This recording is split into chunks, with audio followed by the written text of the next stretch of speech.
Boker Tov, Rabotai, Boker Tov. I'm very, very happy to be back. For the entire Kahal, to a big Bracha and Tzlacha. And the merit of all the good that we try to spread B'at Hashem. HaKadosh Baruch Hu bless everyone with a year full of blessings and a happy year to come. That we will all remember this year B'at Hashem to be a very good year. Amen. Now, Rabotai, today, what Sefirah is today? Today is Wednesday. And every Wednesday we have the Sefirah of what? Netzach. If we look at Netzach, put aside the depth of Netzach, just the word Netzach, what does it translate to in Hebrew? Nitzachon. It comes from the word Nitzachon. What does Nitzachon mean? Victory. That actually on the day of Netzach, a person could come to a victory. He could come to a big blessing. Where do we learn the concept of victory? Where a person can come from the bottom and get to the top? Moshe Rabbeinu. Where Moshe Rabbeinu is actually the forefather of Netzach.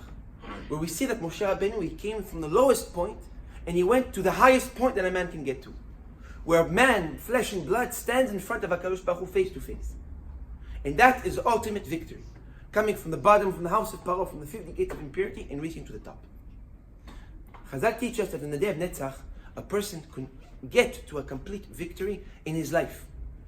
Whether if it's for Parasha, his money that he needs a big miracle in order to get to the next level, or whatever it is, on the day of Netzach a person can reach to a victory. Whether it's zivug, whether if it's for health, if a man is sick and needs to get healthy, anything in the world, a person can come to a victory, a flipping of the coin where from bad to good completely in one day, Netzach.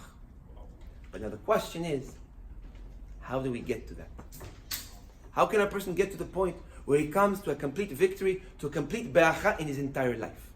And this, Rabotai, is actually a segula for A'yin Harah, and I will explain. Now, Rabotai, if we look at Moshe Rabbeinu, we see there was one attribute that he had that stood out amongst all his attributes. One attribute that the Torah repeats and repeats and repeats. What is that? Ki Moshe anav mikol ha'adam.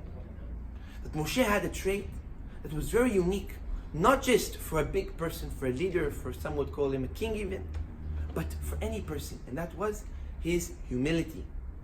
That the fact that he was humble, but he was humble like no man was ever humble in the world.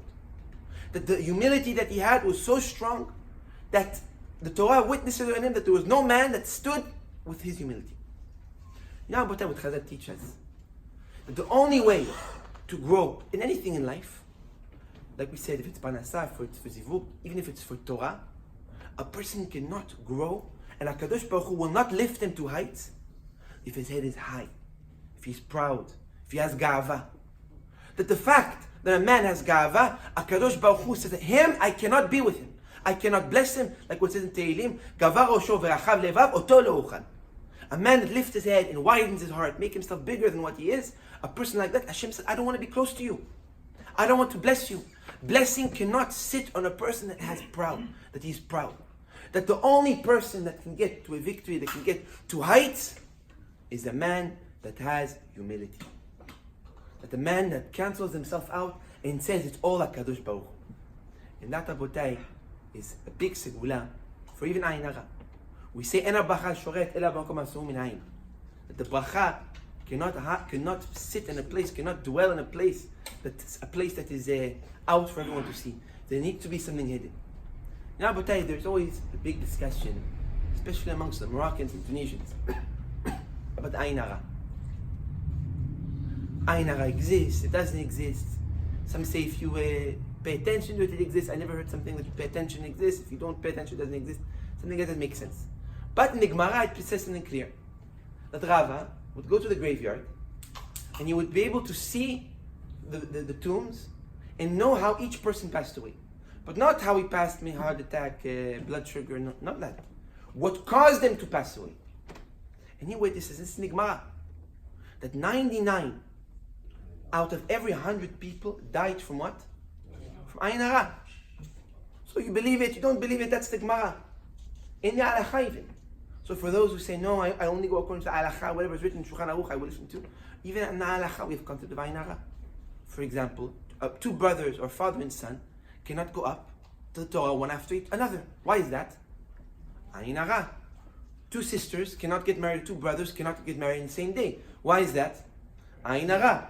Two boys, twins that are born, when they do the Brit Milah, they cannot do one right after each other. They have to do an ifsek, something to break it apart, whether it's a prayer, if it's a meal. Why A'yin Harah? A'yin Harah, you agree with it, you like it, you don't like it, it's something that is there. How can we save ourselves from A'yin Harah and truly bring blessing into our life? So there is a segula that is actually written in the Torah. What is a segula? A segula that one can save himself from A'yin Harah and bring about the blessing. And where do we learn that? Yosef HaTzadik.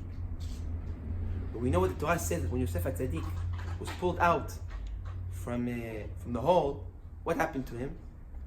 Paro took him and he said, you, what a young man, what a smart man, what a brilliant man. It's amazing that you got to where you got to.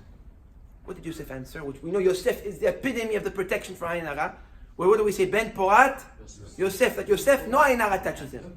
Why? Ben Porat Yosef, Ben Porat A'yin. Why does no A'yin Harah touch Yosef? Because when Paro came and said, you are so smart, how do you get to this knowledge? What did he tell them? He said, it's not me.